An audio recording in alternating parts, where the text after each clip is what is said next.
Good morning. Can you hear me? Morning, Miss. Okay. What about others? Shall we wait a few more minutes? Sure, Miss.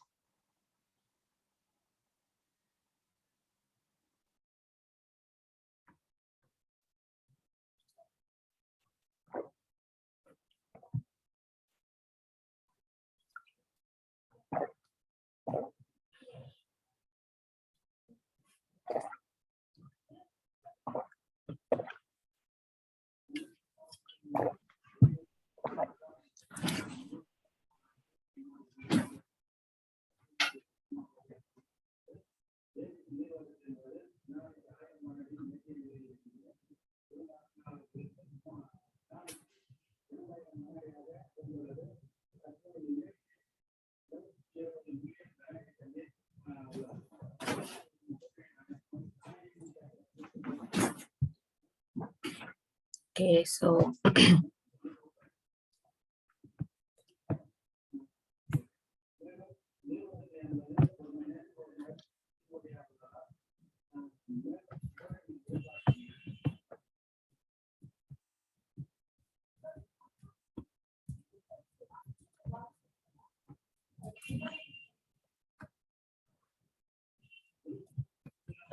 okay. In the last class, we have talked about hip fractures, right? Different types of hip fractures like neck of femur, head of femur fractures, subtrochanteric, trochanteric fractures.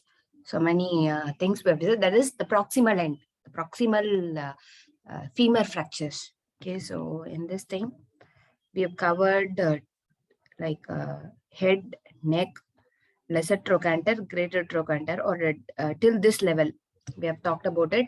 And one more thing is this femoral neck fractures are very prone to get avascular necrosis. That is due to the anatomical how to say that anomaly is like that.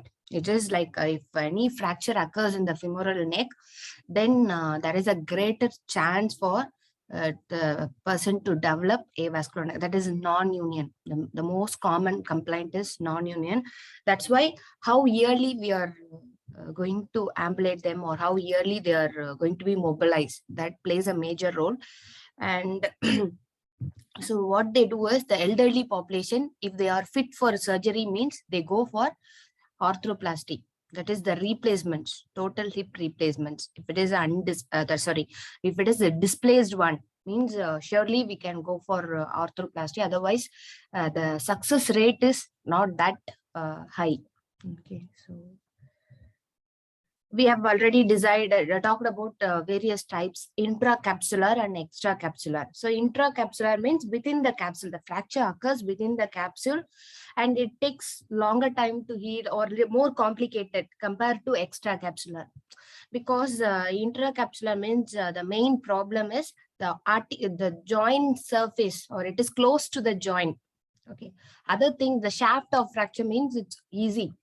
The movement is also less there, and we can stabilize the fracture site. But this kind of the closer to joint line, right, that type of fractures are very difficult to heal, as well as it has the rehabilitation process also long. So we have different things called till if any fracture, the fracture occurs within this area, we call it head fracture, and then within this space we call it neck of femur fracture. And then this trochanteric region, that is GT and LT, lesser trochanter and greater trochanter. In this area we call it trochanteric region, and then here it's a subtrochanteric. Other things and all, shaft of femur fracture. So this area is everything considered as till the lower end of the femur, we call it shaft of femur fracture. So this one, head and neck fractures are intracapsular.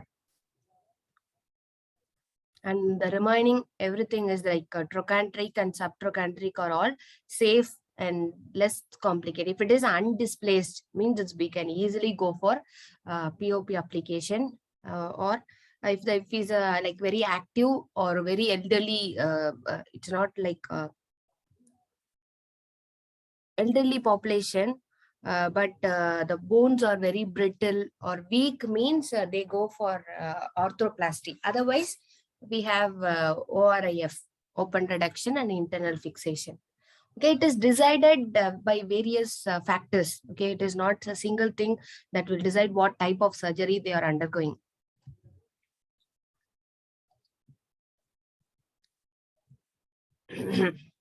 Okay, always you can see that there is a shortening of limb would be there, and then more externally rotated.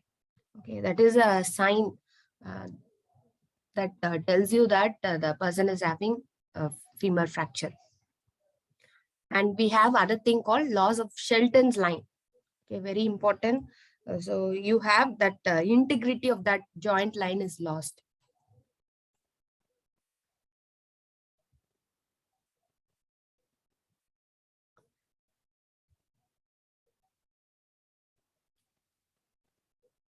And one more thing is, in some cases, that is undisplaced one. Undisplaced fractures are very difficult to find out in radiological findings, because there are various structures are there, and it is not that visible. Maybe in the first 2 days of after injury, you cannot easily find out that.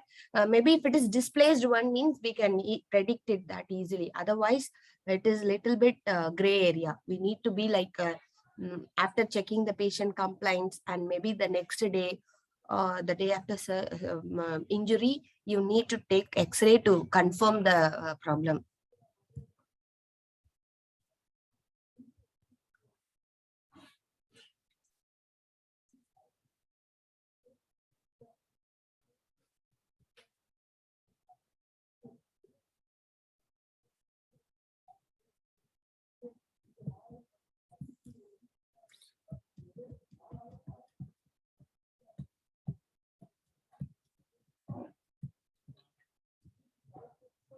So complications are non-union, avian, and then we have other because of bedridden, prolonged bedridden patients, like immobilization. The side effects of immobilization is also very common. So that's why, to avoid that, the next day onwards, the patient needs to do mobilization, mobility or ambulation, bedside mobility, or going to restrooms. Everything should be made independent. Okay, that is very important thing for elderly population.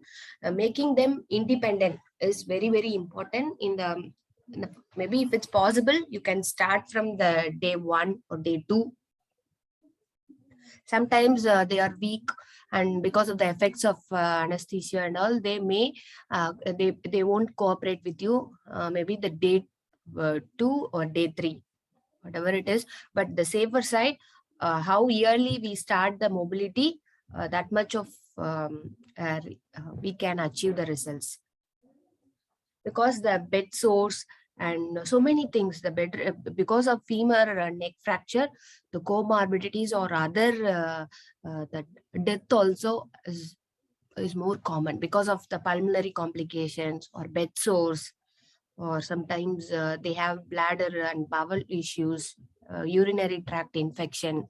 This kind of things may cause them to be like very close to the high chance of death.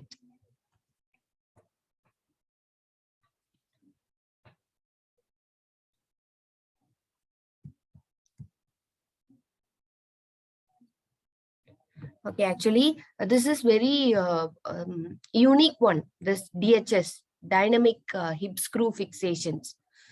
You have, it's designed specifically for hip fractures. That is neck and head of fractures. Can you see that there is an attachment, and then we have screws.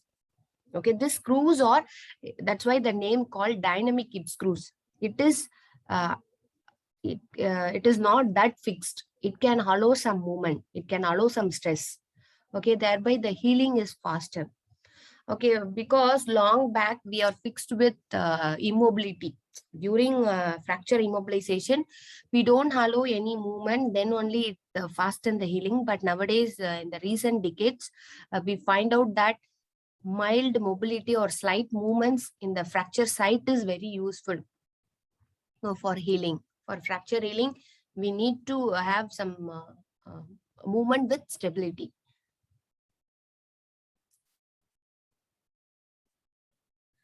These are percutaneous fixations. That is, we don't need to dissect and all. It is through, we cannot do surgeries. It's like a kind of laparoscopy. In the laparoscopic thing, you can do this percutaneous screw fixations. But one thing is, if it is undisplaced and stable fractures, we can go for this type of fixations.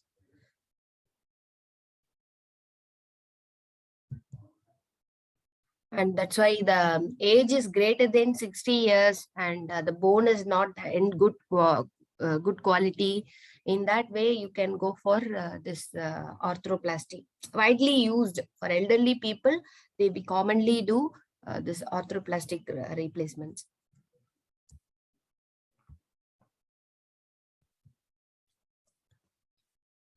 These are all percutaneous one. That is through laparoscopy, they can do that. And depending on the line of fracture orientation, we can change the screws, or we can change the alignment of screws also.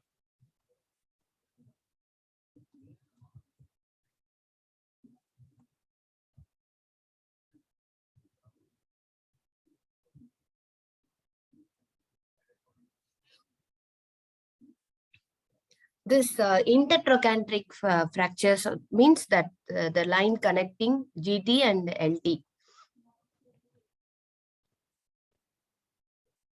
These are all safe extracapsular fracture. And mostly, maybe if it is old age, the fracture occurs in old age means maybe fall, loss of balance, and elderly population. But if it is occurring in the young age group, means it's because of eye impacted road traffic accidents, and maybe either eye velocity injuries or very slow. It's like it doesn't have just a simple fall. Simple fall can also cause this type of. And one more thing is, whenever this kind of proximal end of femur fractures, we need to be very careful with preventing the person from going to delirium. Delirium means some kind of confused state, and they won't in their proper mindset. The cognitive abilities are getting disturbed. It's very frequent. We can easily see that maybe because of lack of sleep or stress or due to fall, whatever it is. This delirium means like so much of confused state, and they cannot give correct answers, or they everything is changed, their behavior, attitude, and maybe they are fixated on some ideas that sometimes it happens. I have seen so many people with this femur fracture, that is the proximal end fractures. They commonly go for delirium. It's like the process is also delayed. They won't cooperate with you, and how early they are coming out of that delirium, we can easily improve this condition. It's very common in this after fracture after fall.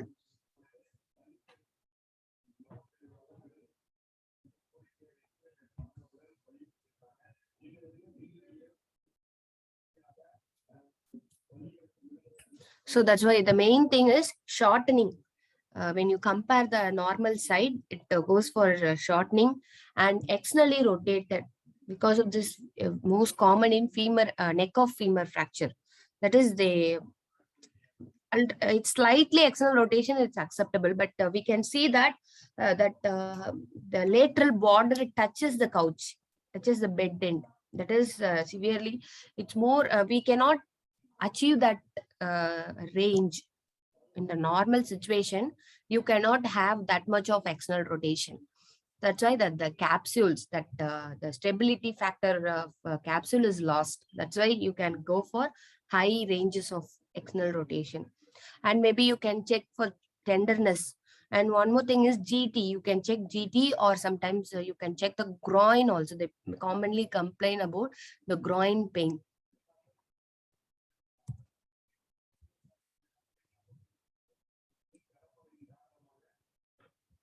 More or less same. This endotrochlean. Only thing is this delayed union or non-union or avascular necrosis is common in intracapsular. Okay, so that is the main difference. Otherwise, all the things, the management part and the clinical evaluation, everything is more or less same.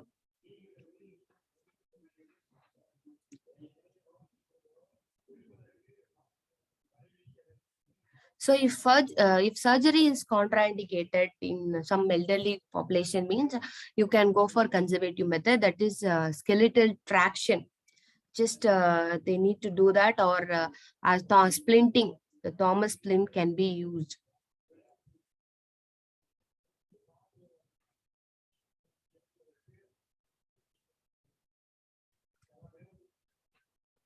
So for trochanteric fracture also, intertrochanteric fracture also, that's why I told you this dynamic hip screw is unique for this area. It's specifically designed to provide fixation to this aspect.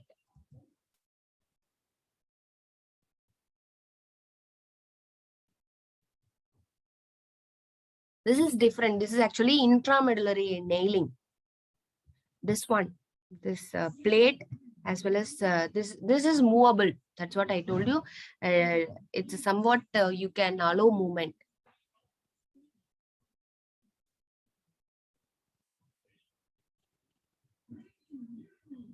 Okay, so now we are coming to treatment. The PT treatment for neck fractures, intertrochanteric fracture, subtrochanteric fractures.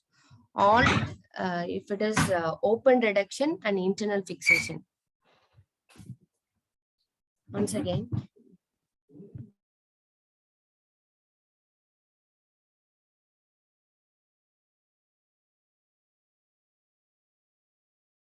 Okay. So one more thing is in between that, I will talk about arthroplasty also. What to do, what not to do. Okay. So compared to this kind of ORIF, this arthroplasty cases, we can day one, you can start the full weight bearing from day one because it's a cemented one. So we can start mobilize. That is the advantage. Other advantage of hip replacements. Okay. So we can mobilize them, but check that whether it is a cemented or uncemented replacements. Sometimes they insert grafts, bone grafts in between the bone and the prosthesis. That may delay the weight bearing status. Otherwise, if it is whatever the filling method they are using, that is in between the prosthesis and bone segment, whether they are using some chemicals, that's what we call cemented one. That is like after just 45 to 60 minutes, it will set. Okay, then we can easily mobilize them without any contraindication. But some cases, like uncemented means, uncemented is there is no way to be breaking up of this processes. There is a least chance because the bone is getting bonded with that processes. That is uncemented one. Maybe you need to take some time to rehabilitate. Okay, we cannot start that yearly, but this bone grafting would be there. So it is more stable compared to cemented one. But elderly people means we cannot predict their like they are not young group, right? So maybe not more than 10 years they cannot. So the cemented is more, maybe 80 plus means they go for cemented. And so in between that, I will add up some important things to do and things not to do in replacements and normal ORIF. Okay, so day one. So you can do all sets, quadriceps isometrics, all types of isometrics, like placing a towel roll under heel and towel roll under knee, or use your fist to ask them to press your fist like that. The begin quadricep sets, hamstring sets, and gluteal means just ask them to compress their whole body under couch. And ankle pumps also, because to prevent DVT, we need to do this regular sets of exercise, hourly once or 2 hours once. You need to do this quadriceps and all that isometrics we have to do. And then we can start the range of motion exercise also, whatever the available range you can start, like supine leg slides. Normally in the supine lying position, ask them to bend their limb and then straighten it. Okay, and then that's what I told you, bed mobility. Mobilize them as early as possible, whether using crutches, walkers, canes, whatever the possibility, start yearly mobility. That is getting out of bed and sitting in the chair, or going to the restroom. Okay, initially we need they need a support, or some kind of dependence, but later on you can make them independent. And this is very important in case of this femur fractures, uh, as early as it's one of the criteria to discharge also. You need to meet out this reduction of pain and more stability, more stable vital signs, and then improvement in bed mobility. These are the 4 important important criteria that should be achieved. Then only they can discharge the patient. And another unaffected sites, you can do all the upper extremity exercises and other normal side, whatever you can do that. And one more thing here also, no passive range of motion. Okay, so the no passive range. And if it is if it is a arthroplasty, if they are undergoing hip arthroplasty, means avoid adduction and internal. This is very important. Prevent that, otherwise the implants may dislocate. So the surgery may be unsuccessful if you allow them for past midline. So adduction past midline, or internal rotation, too much of internal rotation, that is touching the other toes, opposite side toes and all, great toe, and these are all very risky. So we need to avoid for arthroplasty. Specifically for arthroplasty, you need to be careful with the last point. And then increase the bed mobility. Compared to day one, whatever is, maybe he's gaining some kind of confidence, and the strength would be there. The pain is also reduced, means we can increase the level of bed mobility. And then ankle strengthening exercises, like plantar flexors, dorsiflexors can be started. And we can go for this kind of pivot transfers, stand pivot transfers. Okay, ask them to be stand, and then just turn them and place it on the chair and all this kind of things. And ambulation with assistive devices. So that's why I told you, whatever it's available, you can start with the assistive exercises. And then rise to toilet seats. Okay, we have commodes, that is to decrease the to control the range of hip flexion. Sometimes in the toilet seatings and all, it's above 9, goes for above 90-degree hip flexion. So to avoid that, we can use commodes. The toilet commodes are used to reduce the angle of hip flexion. Okay, or in the chair also you can use that. And elevate the bed end also. So like that you can prevent hip flexion to more than 90 degree. That is also one of the important thing. And increase the ambulation with appropriate. That's why I told you, depending on the condition and depending on the surgery and depending on the fracture, whether it is displaced, undisplaced, or everything is decided the weight bearing status. For example, total arthroplasty means that is the day one onward they can have full weight bearing. Okay, full weight bearing as possible. Maybe if it's a weak, the patient is weak, mean maybe day 2 you can start it. So that's why I told you, depending on the procedure and status of the patient, you can go for after consultation with your orthopedic surgeon. So either weight bearing as tolerated. So for example, it's not full weight bearing, from maybe the patient fears a lot after going for a big surgery. They are walking with full weight bearing means they may fear a lot. To gain the confidence of the patient without any anxiety, without developing any kind of fear, is very important. So what we can do is weight bearing as tolerated. So whatever possible, you can allow them. Okay, so without any pain, you can ask them to bear weight. That is what we can give them. So for stable impacted fractures and replacements, the prosthetic fixations and all, you can go for weight bearing as tolerated. Is clear? And one more thing is, you can progress it to sometimes we need to go for non-weight bearing.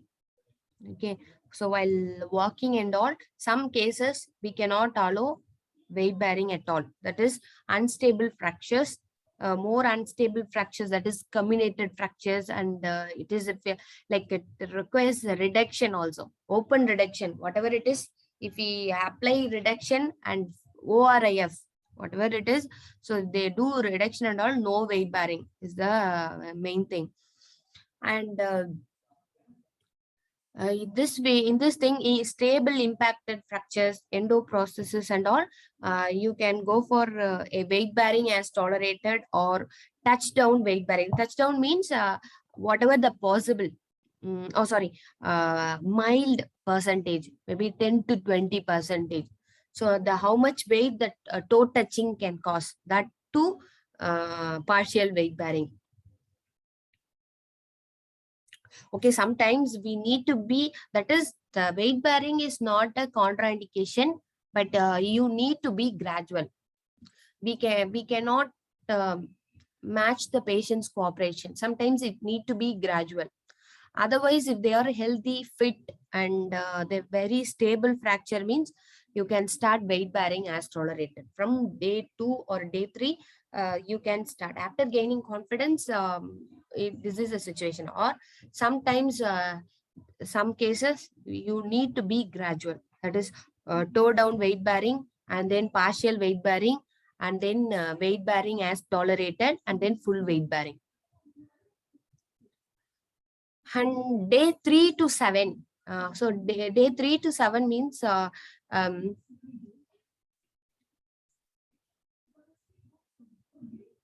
all the things are same. Continue the previous sessions, the previous sets of exercises. Along with that, you can help them in some difficult areas. Okay, so and along with that, pain management is also one of the important things. To settle the pain, we need to give the proper treatments. And one more thing is straight leg rises. You can go for straight leg rise in all direction and lying position. And in standing also, if the patient has good balance means, you can go for standing leg rises. And then the weight bearing to tolerance, how much possible. If they are started weight bearing, then you can go for weight shifting also, weight shifting exercises, mini squats. It's not that full squat. Mini means slight degree of flexion, and then return to normal standing. And then one more thing is normal side would be there, right? Right side. Right side should be flexed to the full flexion. That will cause stretch to the hip flexors to the affected side. So you can try this. That's what we call iliopsoas stretch. So pull the normal side to full chest. Okay, thereby you can give some stretching to the affected side, and sitting to standing. Okay, straight chair or any um, chair sitting, and then you can go for from sit to stand and increase the repetition also. And one more thing is bed mobility is as frequent as possible, and ambulation, that is walking to maybe 3 minutes to maybe gradually we can increase it 2 times a day, so morning and evening. And then the maybe first week, first 2 weeks is told you the criteria. The discharge criteria is get out of bed independently. The bed mobility should be independent, and ambulate 50 feet in the hall. Okay, with assistive devices as necessary, but they need to ambulate it. And then in and out of the bathroom independently. And then they need to be like they are, whether the caregivers are there, or they can perform the confidence that you have on patient, that they will do it by themselves. The home exercise program should take 20 to 30 minutes 2 times per day. They need to stick on with these rules.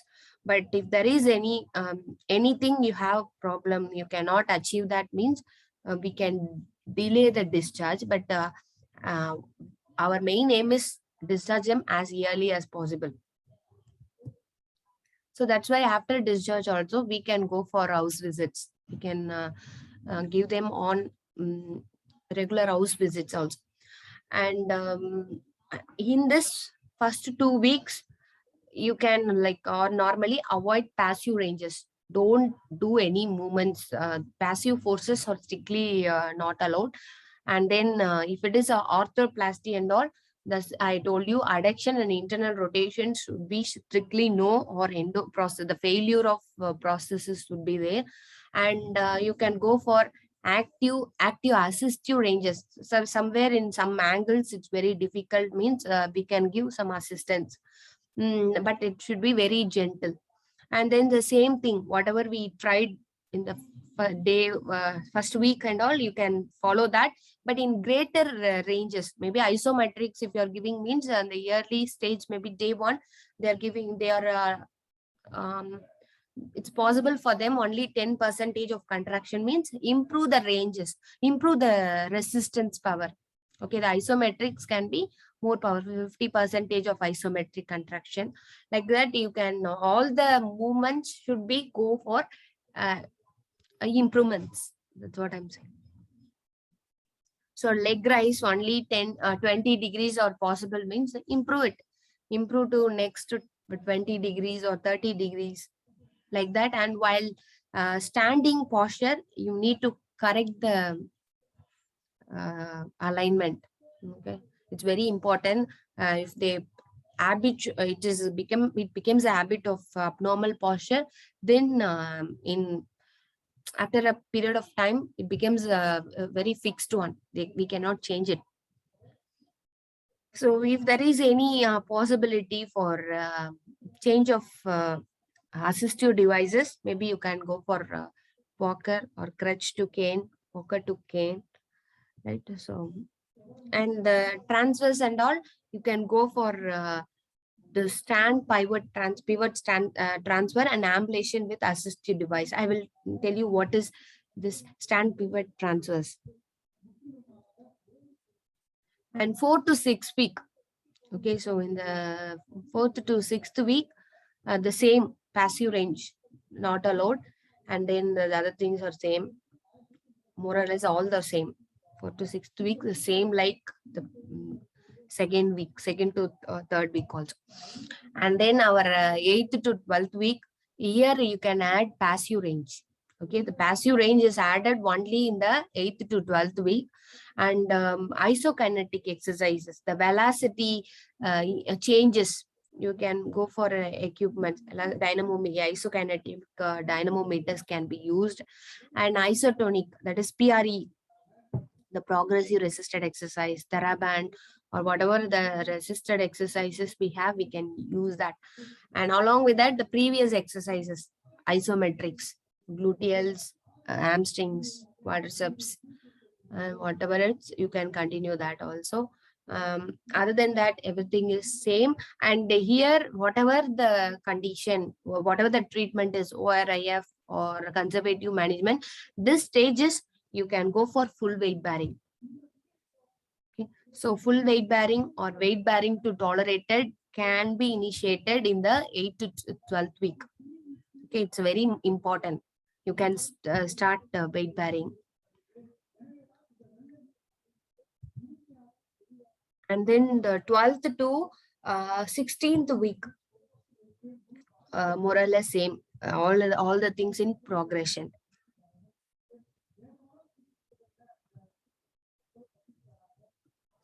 Okay, that's it about our proximal end fracture, that is subtrochanteric, intertrochanteric,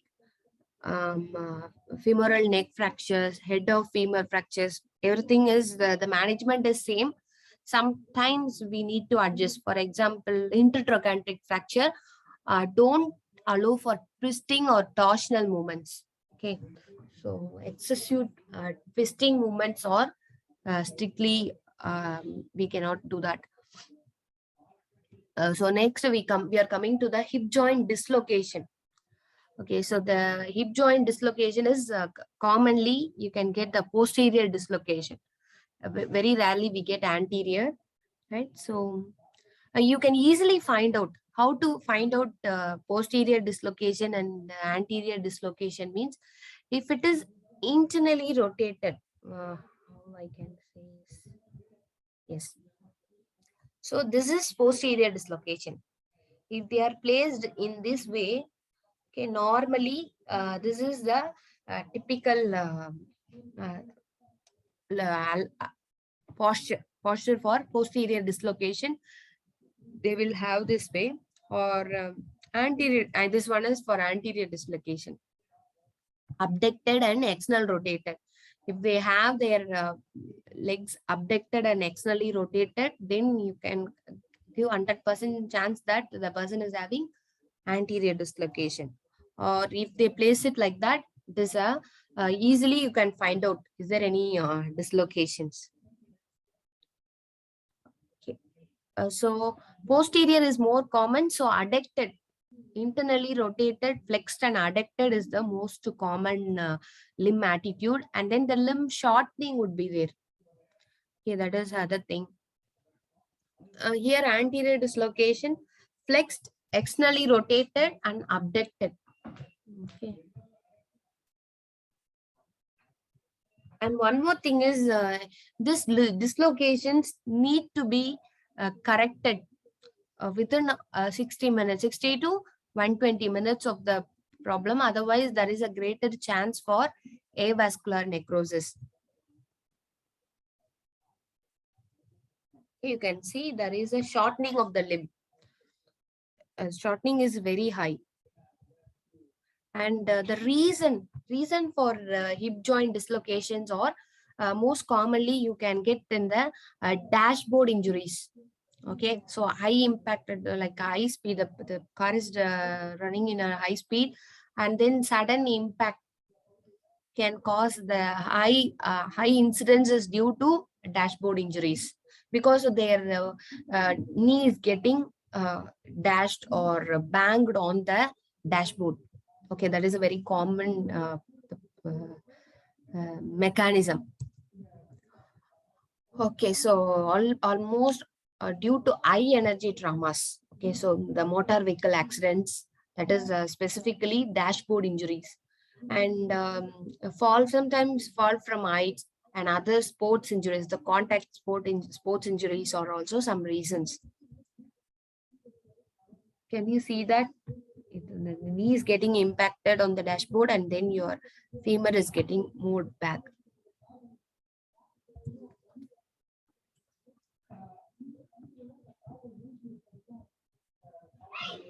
Okay, by the attitude of the limb, we can easily predict which is the possibility of dislocation.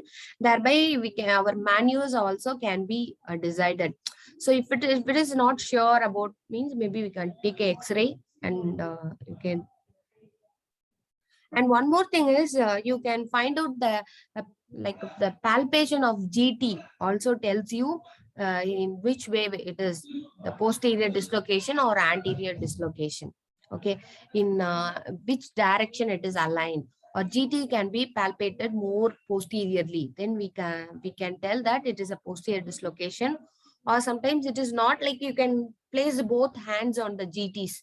One from normal, one is from for normal side, another one for affected, and you can check the level of that. It should be in same line. So if it is more posterior, then we call it posterior dislocation.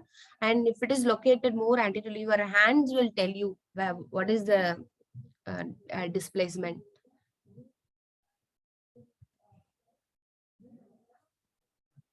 Sometimes the shaft of femur fracture also can cause because of that muscle forces. The upper end muscle forces can pull it posteriorly, because comparatively the muscle balances are not equal, right? So if there is any fracture at any specific point, the muscle forces can be like more imbalances, and that may also cause posterior dislocation. So that will pull, like gluteus maximus and our abductors, gluteus medius and minimus. These are all very powerful compared to anterior group muscles, so it pulls posteriorly. That is also one of the reason. So if it is like that is the any fractures are also associated. We all know in the shoulder joint also the same way. The dislocations or sometimes the combined with the proximal end fractures. And sometimes central dislocation means it displaces superiorly. Okay, not anterior, not posterior. So this is anterior dislocation. So if they are placed this way, it is purely a sign that the person is having anterior dislocation.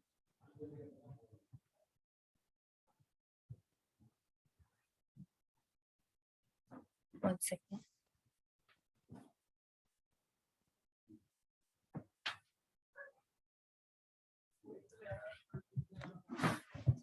Okay. So this is posterior dislocation and this one is anterior. Okay. A diagnosis: severe hip pain and unable to bear weight, and the attitude of the limb. And other thing is like the sciatic nerve is getting impinged or compressed. Mostly for the posterior dislocation only you can get this complication called sciatic nerve, because the posterior displaced and it compresses your biggest nerve. So and other things are like in the anterior dislocation, you can have in the anteriorly you have femoral vessels, injury to the femoral femoral nerves and vessels also. Okay, the posterior means you can expect sciatic nerve palsy. In the anterior dislocation, the femoral vessels and nerves.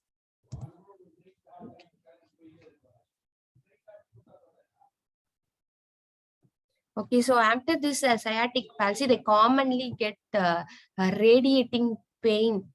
Immediately they can get radiating pain, and sometimes what happens, there is a paralysis or there is a loss of sensations in this level.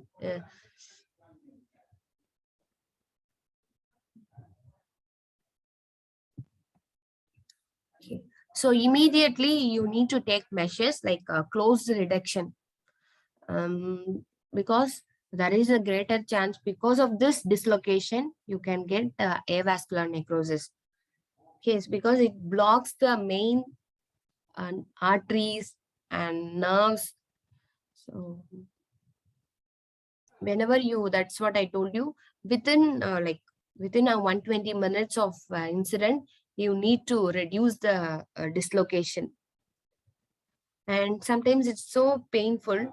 You need to manipulate under anesthesia. And because the person is heavy and all, you cannot do it as a single person. We need a 2 or 3 people to, maybe if you have to apply traction, and one person has to stabilize the limb. So we need to be fit to reduce this.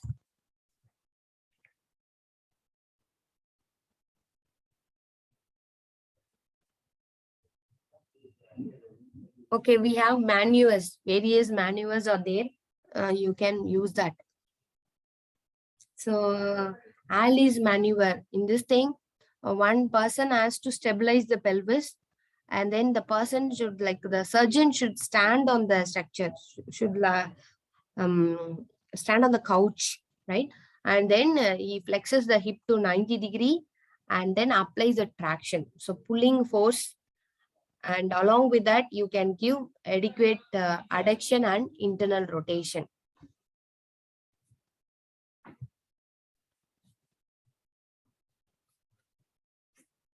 Immediately you can hear a click or some kind of the patient relieved of pain, and you can feel that GT is in normal position. Or if it is failed, or if you cannot achieve that things and all, again we need to redo that. So we will see how they are doing posterior dislocation reduction.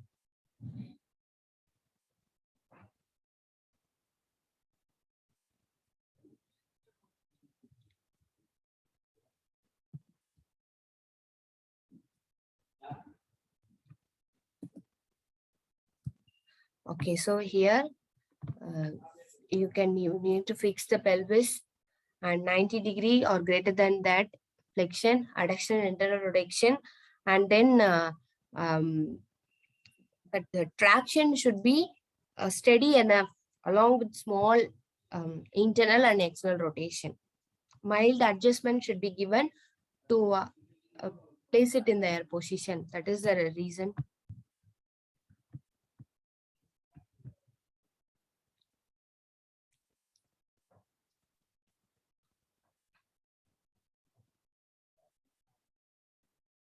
Can you see that? It's more adducted and internally rotated, and is shortened also.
Okay, so, and then again you need to recheck with our radiographs, repeat the AP anteroposterior pelvis, And then stability of the thing also you can check it, and then the alignment, the attitude of the limb is also normal.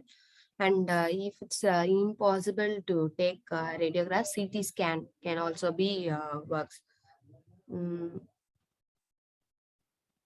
Sometimes what happens, any fragments, any bony fragments or getting impinged means you need to give immediate removal of that fragment. And then also the loss of sensations and muscle paralysis. If there is any sciatic nerve injury, we can expect these things. And after that you can check the there is a avascular necrosis or very high for people with prolonged dislocation. If they didn't correct it within that golden period or golden hour, maybe it may cause avascular necrosis. And precautions. So following that reduction, what you have to do is abduct it, but no flexion more than 60 degree. That is our precaution. Immediate important precaution is not flexing their hip to more than 60 degree. That is very, very important. And after that, you can mobilize, yearly mobilization with so this is the only thing. No flexion to greater than 60 degree means this thing need to be very sure about that. And yearly mobilization, and you can take MRI at 3 months. And then toe touch weight bearing for 4 to 6 weeks. You need to have minimal weight bearing. Till 6th week you have to be in the toe touch weight bearing. This is our precaution. And one more thing is we can have some additional information about the femoral head fracture. So if there is any dislocation, any hip dislocations, that can cause femoral head fracture. Okay, the comminuted fracture, like that, it's very more associated. Femoral head fracture or shaft fractures are combined with any anterior or posterior dislocations.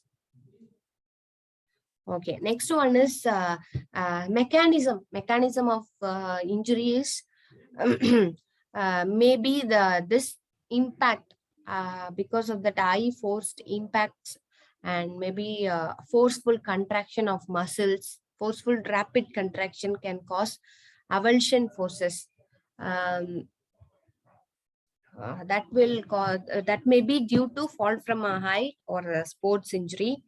And because of that, the symptoms are same: the hip pain, groin pain, or GT, the pain in the tenderness in GT, and unable to bear weight. These are all the mechanism of injury and diagnosis.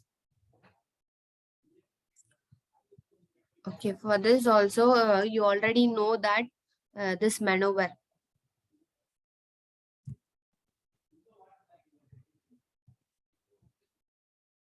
So under anesthesia means the muscles are relaxed and no spasm. So it's easy for us to reduce. Okay, so we've discussed it. No flexion greater than this need to be remembered for any posterior dislocation. No, don't allow flexion to more than 60 degree. Okay, and then the pain control and immobilization. And for first 3 weeks, it's a period of immobilization, and limb is also in adduction and internal rotation.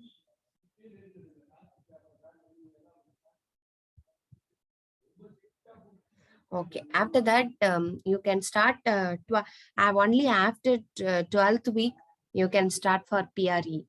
All the resistive exercises can be started after 12th week.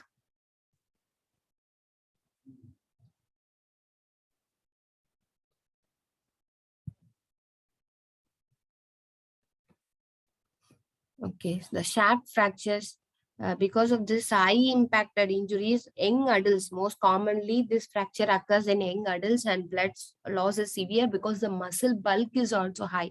So the fracture of this shaft fracture means other things, other related structures also get affected. So the bleeding, because of bleeding also sometimes death occurs. To control the bleeding is a really life-saving situation. Otherwise, the patient may go for shock, hypovolemic shock, and then they may go to death also. So control the bleeding. The first aids are very important, and that's why I told you it's associated with soft tissue injuries. Because of this high impacted injuries, if the femur shaft is very strong bone, so it's getting affected or it's getting broken means you can what you can expect on soft tissues. Soft tissue damage is very extensive and massive also. And in the long bones, sometimes it's a segmental or more than two pieces, two fragments can also occur, or otherwise sometimes it's associated with neck of femur. The two segments make it affected.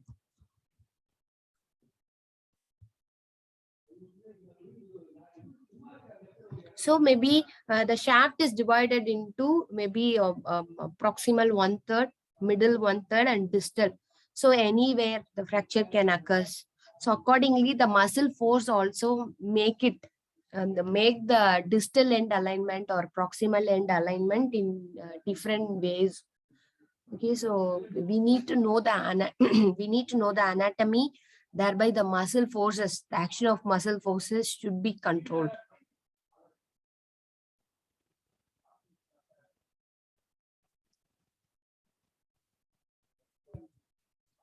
Okay, so I'll end it with the complications. Okay. So the complications are the soft tissue injuries, the vascular injury, and one more important complication is fat embolism. Okay, the bone marrow is also getting, if it is like a displaced kind of thing, means the bone marrow within this type of big bones, like long bones. We have the femur is one of the long bones, and it has a very a huge amount of bone marrow tissues. Okay, so along with that bone marrow, you have fatty fat composition also. So if it is exposed because of that bleeding, the soft tissue injuries, the bleeding would be there. So the blood is getting mixed with the fatty tissues, that bone marrow fats get along with that, and that may form kind of fat. You can see that oil, if you are uh, dilute it, or if you are mix it with water, means you can see that it is not, it won't be combining, right? It floats. In the same way, the fat also floats in your blood. And then if it is long, if it is a big emboli or large emboli, means it may block any major vessels. How our atherosclerotic emboli can block your major vessels, like that this fat emboli can also block the same way. And within 2 days or within 3 days, they we commonly expect this, the death after maybe 48 hours after that, the person died of cardiac arrest or heart attack, like that. It's very common because of this fat embolism. So more entry of fatty tissues into the blood may cause block the major vessels. And this is very crucial, and we need to be like very careful with the application of heparin and other things to prevent coagulation. And then delayed and non-union fracture, and then the malunion also, a wrong alignment. The shaft will decide, right? So it will change your gait also. The wrongly aligned fractures can make you cosmetically, as well as more the energy consumption is also high. And then joint stiffness. Here, the like after hip or knee fractures, the joint stiffness is very high compared to upper limb. In the lower limb, we cannot predict the exact reason, but compared to upper limb, the lower limb fractures are all leads to joint stiffness. and they cannot achieve full range. So very important that our role in our lower limb, because it will influence the gait, balance, right, posture, everything is influenced in the, so the rehabilitation part is very important. Okay, that's it. We will end it here. Okay, in the evening 4 to 5, right? In the 4 to 5 class, we'll talk about the remaining things. And one more thing is, the normally we use, right? In the beginning, we used one ID for 4 to 5 classes on Tuesday. We will use that. Okay. Thank you all. Let's wind up. Bye. Thank you, Miss. Bye.